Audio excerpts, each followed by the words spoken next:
Të shohësh diellin me sy është shumë e rrezikshme, ndërsa me teleskop është fatale.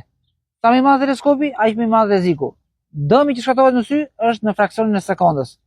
Retina brenda digjet dhe nuk ka shërim kur për këtë. Për këtë arsye ne përdorim filtra dielli që janë ndërtuar posaçërisht për të vendosur përpara teleskopit, me qëllim që drita që hyn në teleskop brenda dhe të shihet tek okulari nga njeriu ose nga kamerat të jetë shumë e dobësuar. Dhe normalisht këto filtra bllokojnë 99,999% të dritës diellit.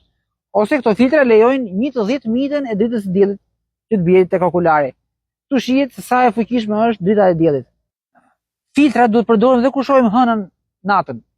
Hëna e plotë, megjithëse është 400.000 herë më e dobët se drita e diellit, përsëri ajo na vret syt ndërsa shohim me teleskop. Kështu që ka dhe filtra hënor që vendosen tek okulari me qëllim që të shohim hënën natën. Nëse ne duam të shohim diellin me sy të lirë, ne mund të përdorim syzet që përdoren në rastet e eklipseve.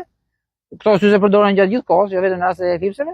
Dhe ne mund të shohim diellin fare mirë me sy të lirë dhe të shohim visun e diellit, por edhe njollat diellore që ndodhen tek dielli her pas here.